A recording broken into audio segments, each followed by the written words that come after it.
میتر ئەگەر جێبەجێ بکرێ شتێکی باشە، خزمەتی هاوڵاتیشەکە، خزمەتی شۆفێریشەکە. زۆر دەمێکە باسی تەکسی میتەرەکرێت. ئەمە گەیشت بە شۆ کێ ئەکرێتە بواری جێبەجێکردنەوە؟ خۆی میتەر لە 2023ەوە کەوتۆتە بەرباس. لە 2024 لە 2025 شتەکە ینی زۆر بە گەرمی هاتە پێشەوە. سێ کۆمپانیا نیسار و یاڵا تەکسی و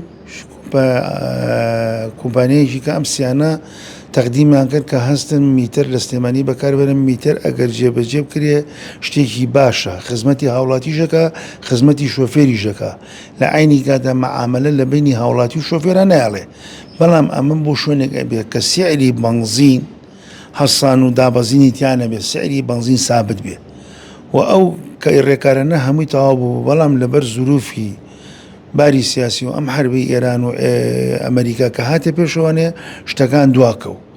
هەتا وەکو ئێستا بەر ڕێکارەکانی لە 185 تەواو بووە، نیسبەتێکی کەمی ماوە. واتە ئێوە بەرەو ئامادەبوون چوو بوون و وەزعی هاو بەسەر وەزعی بەسەر هاو. باشە، ئەمە ئەوەنە قورسە چەند بەنزیخانەیەک لە سلێمانیە تایبەت بکرێ بە تەکسیەکان بۆی کە بە نرخێکی پاڵپشتیکراوی سابت بەنزینیان پێ بدرێت تاکو پرۆژان جێبەجێ بکرێ.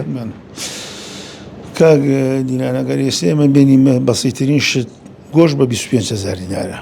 26 وانە کەس بەمە بووە ناکردە بە حقیقت لە ئیمکانێتی کەسانیە بە واقعی قسە بکەین. بەڵام ئەگەر حکوومەت بەدیلێکە بێ، شوێنێکە بێ، سوپەرمارکێتێکە بێ، ئەسواقێکە بێ، گۆشتێ با بە 20,000 دینار مەجبور کەس و گۆشتە ناکڕێتە سەرچی ێتە سەر 20ەکە. ئەمەش هەرمان شتە، هەر عینە شتە. ئێمەوتمان بۆ تەکسیەکان تەنها بۆ تەکسی و پاس دابیم کرێ ئەو بازیخانانە بۆی نرخەکە بەرز و نزم نەکەوان بە سابتی وەرگرون بۆی نرخ نەگۆڕنەوە. بەڵێ ئەمە عین بۆ ناکرێت. بۆچی بینەکە ئەوە من نازانم، ئەوە ئەرشی حکوومەتە، ئەوە لای حکوومەتە، بۆ ئەمە ناکە هۆکەی نازانم. باشەگە و میتەرە بکوێتە کار. من بۆ نمونە ئێستا لێرەم لە شەقامی قەناتم بمێ بچم بۆ هەوارە بەرزە. ئەگە تەکسیشی ئاسایی بێ میتەر بە چەنم باگە بە میتەرەوە بێ بە چەنم بات. لەوانەیە تەکسیشی ئاسایی بێ بڵێ بە 4,000 3,000 دینار، بەس میتەرەکە کیلۆمەترێک بە 300,000 دینارە، 300 دینارە.